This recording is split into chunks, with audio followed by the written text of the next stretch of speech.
Anh chàng đang bí mật vui vẻ bên ngoài cùng bạn trai, cảnh sát trưởng. Tôi không hề biết rằng chiếc xe thể thao của chồng tôi đã đến tầng dưới. Sau khi xuống xe, chú ba liếc nhìn căn hộ đối diện, rồi anh từ từ bước vào sân. Nhìn hai người bơi lội vui vẻ, chú Tám không nói gì. Thay vào đó, anh quay lại và chuẩn bị đi về phòng. Sau khi vào nhà, tôi nhìn thấy hai người đang đứng ngoài cửa sổ. Chú Tám đã bắt đầu nghĩ ra công thức nấu ăn rồi. Vợ sau khi quan hệ vào buổi chiều lại chiếc xe thể thao nhỏ về biệt thự của chú Tám. Vợ tôi tưởng hôm nay vẫn như mọi ngày, không ngờ trong mắt chú Tám lại chứa đầy sát ý. Anh gọi vợ dừng lại, tôi bước ra và ôm vợ. Họ đâu biết rằng đây là sự dịu dàng cuối cùng trước khi chia tay. Đối với một kẻ ăn thịt người già được mệnh danh là yêu tinh, làm sao anh có thể chịu đựng được sự không trung thủy của vợ mình?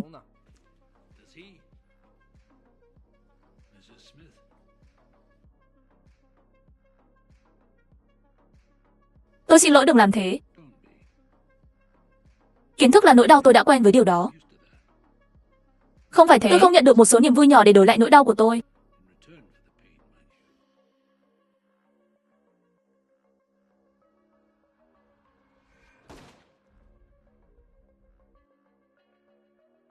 Nghe thấy tiếng súng, một người làm vườn vội chạy ra cửa xem chuyện gì đang xảy ra. Không mong đợi, bác ba bắn thêm vài phát vào tấm kính trên khung cửa. Phải mất 2 giây mới khiến các công nhân sợ hãi bỏ chạy, cuối cùng kéo vợ sang một bên. Nhặt đạn rơi. Đốt áo của bạn. Sau đó tôi tắm sạch cơ thể bằng nước nóng.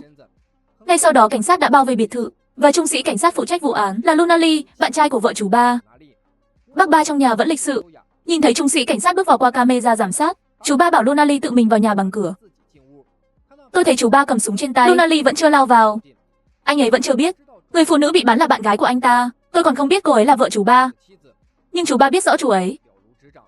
Bác ba ra hiệu cho cả hai bỏ súng xuống, rồi vào nhà chơi. Sau đó anh ta đặt khẩu súng lục sang một bên. Lunali thấy rằng mối đe dọa đã biến mất. Tôi đặt khẩu súng xuống khi bước vào nhà. Và giây tiếp theo, bác ba nhờ cảnh sát trưởng đến gặp nạn nhân. Nhìn dọc theo vết máu, xem lại những bức ảnh trên tường, Lunali phản ứng và lao tới ngay lập tức. Tôi đọc được bằng cách nào đó rằng nơi tốt nhất để tìm mạch đập là ở Pemberton. Động mạch nằm ở bề mặt bên trong của đùi bên kia. Có lẽ chỉ cần đưa ngón tay của bạn vào váy cô ấy, bạn sẽ tìm thấy nó.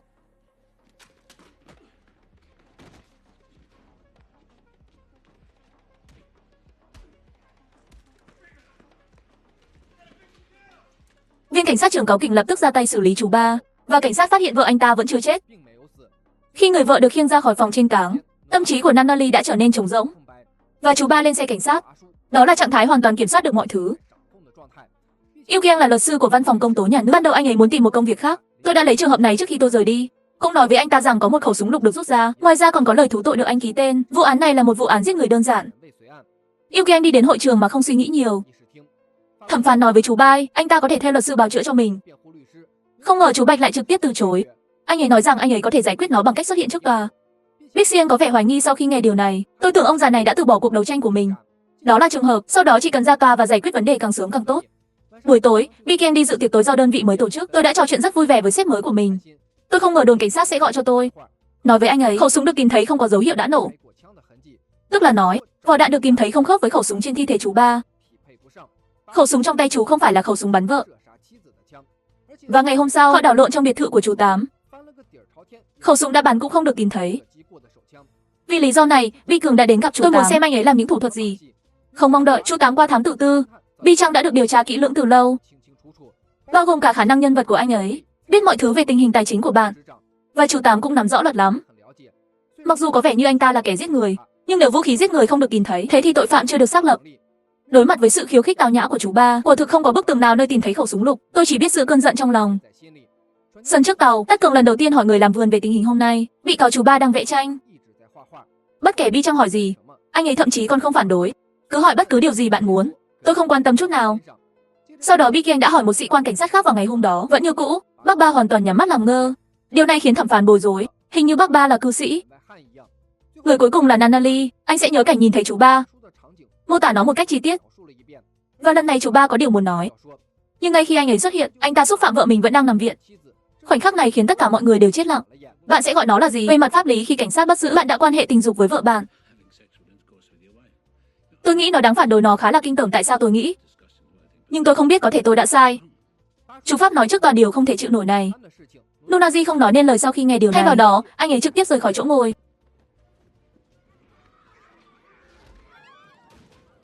Thứ tự nào? Chỉ cần cân bằng, đặt hàng cả lớp. Làm ơn tại sao bạn lại thấy con đi đó? Chúng tôi đang trong giờ giải lao. Thẩm phán sau đó đã tổ chức một cuộc họp cho hai người về cảnh sát trưởng và vợ của chú Tám. Bi Cường cũng vừa phát hiện ra, nhưng chú ba nói thám tử tư của ông có bằng chứng. Chuyện là có thật. Rồi chú ba kể rằng khi bị bắt, cảnh sát trưởng cũng tự đánh mình. Sau đó đến đồn cảnh sát, đối mặt với cuộc thẩm vấn của cảnh sát trưởng, chú Tám sợ bị đánh lần nữa. Đó là lúc tôi viết lời thú nhận của mình. Đừng quan tâm chú Tám có dự tính hay không, trong mắt thẩm phán, chú Tám bây giờ là nạn nhân. Vì vậy lời thú tội đó không có hiệu lực. Vợ bị cảnh sát trưởng đánh cắp, anh ta cũng bị trung sĩ cảnh sát đánh 2 lần. Ngoài ra, cái gọi là vũ khí giết người đã lâu không được tìm thấy. Thẩm phán nói, nếu Bi Kiên không có bằng chứng nào khác, bằng chứng chú ba âm mưu giết người, thế thì theo luật, chỉ có thể được trắng án tại tòa án. Trở về đơn vị ban đầu, thủ lĩnh đã đợi Bi Cường đã lâu. Phiên tòa này đã diễn ra khá thành công. Với tư cách là luật sư bào chữa, Bi Trăng quá kiêu ngạo. Ngay từ đầu, không có sự hiểu biết và điều tra sâu sắc về vụ án. Anh ta thậm chí còn không biết về vụ trộm của cảnh sát trưởng. Điều này dẫn đến trò hề tại tòa án. Thế là lãnh đạo yêu cầu Tất Cường bỏ vụ án. Anh ấy sẽ tìm người thay thế. Ngày hôm sau Tất Cường đột nhập vào văn phòng lãnh đạo. Hóa ra tỷ lệ kết án của anh ta cao tới 97%. Anh ấy là luật sư giỏi nhất ở viện kiểm sát. Bây giờ tôi đang gặp rắc rối vì trường hợp như vậy. Bi Trăng không muốn thừa nhận thất bại. Anh cầu xin người lãnh đạo cho anh một cơ hội khác. Sau khi nhận được sự đồng ý, Bi Kiên một mình đến gặp cảnh sát trưởng. Cảnh sát trưởng cho biết ông thực sự yêu người phụ nữ này. Nếu không, tôi sẽ không tức giận trước tòa. Nhưng trong mắt Bi Cường, anh ấy là một tên ngốc. Thật nhiều cuộc hẹn hò, tôi thậm chí còn không biết tên thật của người phụ nữ đó là gì. Tôi thậm chí còn không biết chồng cô ấy là ai. Sau đó, Bi Kiên đến căn hộ nơi cảnh sát trưởng lại hẹn hò. Sau khi quan sát xung quanh, tôi đã hỏi nhân viên về đoạn video giám sát. Bằng cách giám sát, anh xem video chú ba vào căn hộ ngày hôm đó. Nhưng vì đội mũ, không thể nhìn thấy phía trước, vì vậy video này không thể là bằng chứng hữu hiệu. Không còn lựa chọn nào khác, Bi Kiên lại đến bệnh viện. Vợ chú ba hôn mê nặng. Dù không có cái chết, nhưng viên đạn vẫn còn trong não tôi, tổn thương não nghiêm trọng. Bác sĩ nói với anh rằng ngay cả khi anh tỉnh lại, anh vẫn sẽ ở trạng thái thực vật. Đơn giản là không thể bắt anh ta làm chứng trước tòa. Điều này khiến Bi Trăng rơi vào ngõ cụt. Về nhà vào buổi tối, tôi không ngờ trung sĩ cảnh sát đã đợi ở cửa. Đã lâu không thể kết tội chú ba, khiến cảnh sát trưởng thức cả đêm. Vì lý do này, anh ta muốn lợi dụng vị trí của mình để chơi một số thủ đoạn bẩn thỉu. Trung sĩ nói, bạn có thể yêu cầu văn phòng chính phủ bắn vài phát đạn bằng súng của chú ba trước, sau đó sử dụng lại vỏ, treo túi đựng vỏ đạn tại hiện trường vụ án. Khi đó chúng ta có thể chứng minh được chú ba là kẻ giết người. Mặc dù động thái này gây tử vong, nhưng Bi Trăng không đồng tình với cách làm của cảnh sát trưởng lúc đó. Nhưng khi ngày xét xử tiếp theo ngày càng đến gần, bộ sưu tập bằng chứng của Bi Trăng có thể nói là không có tiến bộ. Nhưng ai cũng biết hung thủ chính là chú Tám. Bi Kiên không còn cách nào khác là thông đồng với cảnh sát trưởng. Đã chơi một trò lừa bẩn thỉu. Sau đó anh tìm được một đồng nghiệp, anh ta nói rằng anh ta sẽ ngồi ở cửa sau phiên tòa, chỉ cần bạn gọi điện, hãy cúp máy ngay lập tức. Sau đó anh ta lao vào và nói rằng anh ta đã tìm thấy bằng chứng mới. Mọi thứ đều theo thứ tự, thẩm phán xét xử lại vụ án. Nhưng lần này nó xuất hiện, chú Pháp bắt đầu cuộc tấn công, hoàn toàn khác với màn trình diễn trước đây của anh ấy. Bác Pháp nói vợ bị bắn, hãy coi mình là nạn nhân. Hiện tại không có bằng chứng nào chứng minh anh ta là kẻ giết người. Không có vũ khí giết người, không có nhân chứng. Vì thế tôi đã yêu cầu thẩm phán tuyên trắng án cho tôi trước tòa. Một sự nhượng bộ hình phạt 11-18,1 trong một phán quyết về việc từ bỏ trên cơ sở bằng chứng trước. Tòa án này không đủ để duy trì bản án, cảm ơn bạn. Kỹ năng pháp lý có vẻ như đã được cải thiện trong kỳ nghỉ cuối tuần dài, thưa ông Carver.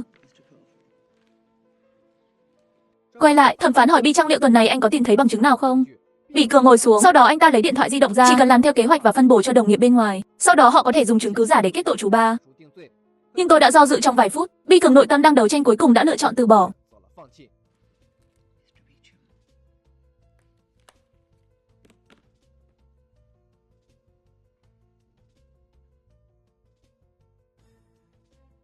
Tôi thực sự không có thêm bằng chứng nào vào lúc này.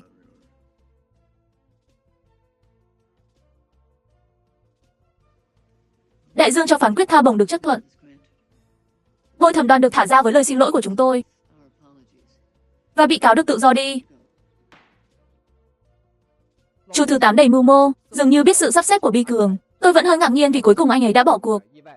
Ngay từ đầu, mọi hành động đều nằm trong kế hoạch của anh ấy. Cho dù đó là cảnh sát trưởng hay Bi Kiên. Chú Tám giỏi lắm. Nhìn chú Tám duyên dáng bước ra khỏi sân, Bi Kiên đang suy nghĩ kỹ, sự việc có sai sót ở đâu. Tôi không mong đợi để trả lời điện thoại trong thời gian. Đột nhiên có tiếng súng vang lên, hãy nhanh chóng bước ra và nhìn thì xem. Thì ra cảnh sát trưởng đã chọn cách tự sát.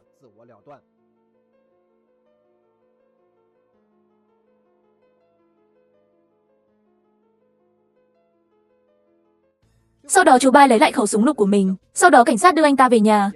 Bác Bạch tao nhã chậm rãi bước vào đại sảnh, đặt lại khẩu súng lục của anh ấy. Bác Bạch đã sẵn sàng thực hiện kế hoạch tiếp theo. Đến bệnh viện vào ngày hôm sau, chú Tám nhìn thấy Bi Cường cũng ở đó. Tôi muốn nói vài lời. Kẻ Bi Kiên đứng dậy rời đi. Kiểu biết rằng người kia là kẻ giết người, tôi chỉ cảm thấy bất lực trước anh ấy. Nó sắp hành hạ Bi Cường đến phát điên. Chú Tám rất thích điều này. Cuối cùng anh ấy bảo Bi Kiên hãy nhanh chóng tìm ra giải pháp. Không còn ý tưởng nào nữa, người phụ nữ này cũng cần nhận được một hộp cơm trưa. Khi Bi Trang nghe thấy điều này, tôi mới biết chú Ba muốn rút nội khí quản cho vợ. Anh vội quay lại tìm người đứng đầu, muốn mở lại tòa án. Thật bất ngờ, người lãnh đạo nói với anh bản thân anh ta đã được ban hành lệnh cấm. Nguyên nhân là do chưa được sự cho phép của chú Ba qua đêm riêng tư trong phòng bệnh của vợ. Nếu Bi Cường còn gây rắc rối, sau đó bạn sẽ bị bắt. Nhưng bây giờ cuộc sống đang bị đe dọa. Nhưng bức tường không quan tâm đến điều đó. Thay vào đó, anh ta trực tiếp đến gặp một thẩm phán mà anh ta biết. Sau khi giải thích tình hình, tôi đã nhận được giấy phép, rồi anh chạy đến bệnh viện như điên. Lúc này chú Ba đăng ký thỏa thuận, làm theo thủ tục chính thức và từ bỏ việc điều trị của vợ. Khi ông được lấy ra, người vợ giận hụt hơi. Lần đầu tiên được đưa đến bệnh viện vì tội giết người, sau đó từ bỏ điều trị để hoàn thành thu hoạch. Kế hoạch của chú Đa có thể nói là hoàn hảo. Và vội vã đến các bức tường của bệnh viện, anh ta bị nhân viên bảo vệ đẩy xuống đất. Dù có cố gắng thế nào, anh ấy cũng không thể thay đổi dù chỉ một chút. Bác chỉ im lặng nhìn anh, không có biểu hiện. Sau sự việc này, Bi Trang hoàn toàn mất việc. Người lãnh đạo cũ muốn thuyết phục anh ta hãy quên chuyện đó đi, nhưng Bi Trang chưa bao giờ vượt qua được bài kiểm tra tâm lý.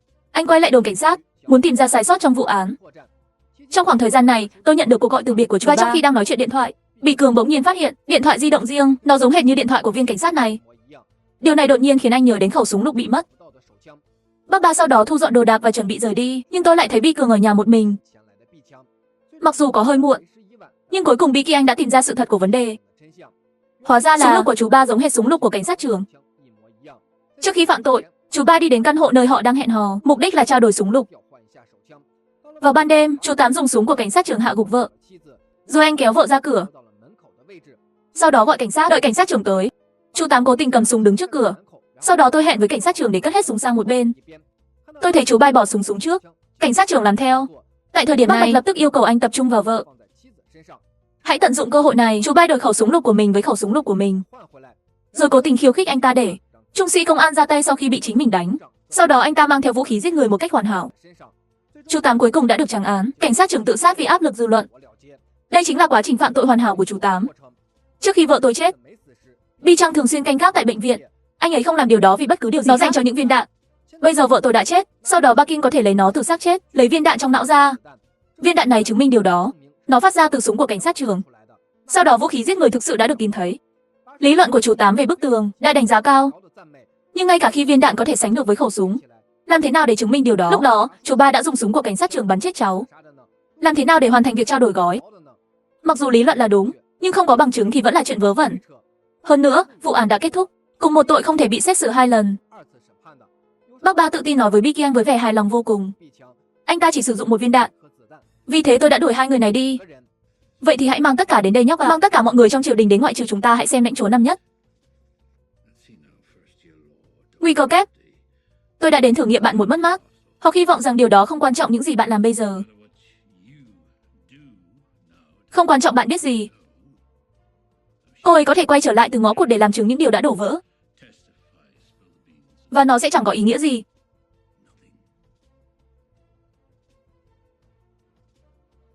Vì vậy bạn không thể chạm vào tôi. Từ Ngọc Cường đã biết chú Ba không quan tâm. Vì thế anh ta nói rằng vợ anh ta đã từng có ý định giết người trước đó. Nhưng bây giờ ông đã được tháo ra. Miễn là có bằng chứng. Đó là vụ giết người. Như giết người đầu tiên đồng ý. Như những cáo buộc mới. Như cách cư xử mới. Đó là trung lập. Cút khỏi nhà tôi ngay. Bi Cường không muốn nói thêm gì nữa, mở cửa và rời đi. Bác Ba theo anh ra ngoài. Tôi thấy cảnh sát đã đứng sẵn bên ngoài. Tòa án sẽ sớm mở cửa trở lại. Chỉ vì chú Ba. Có phải anh ấy thực sự chưa chuẩn bị? Bộ phim kết thúc tại đây. Hoặc chỉ số xem hôm nay là 4 sao. Mini game tên Héo bấm để theo dõi, giúp bạn không bị lạc.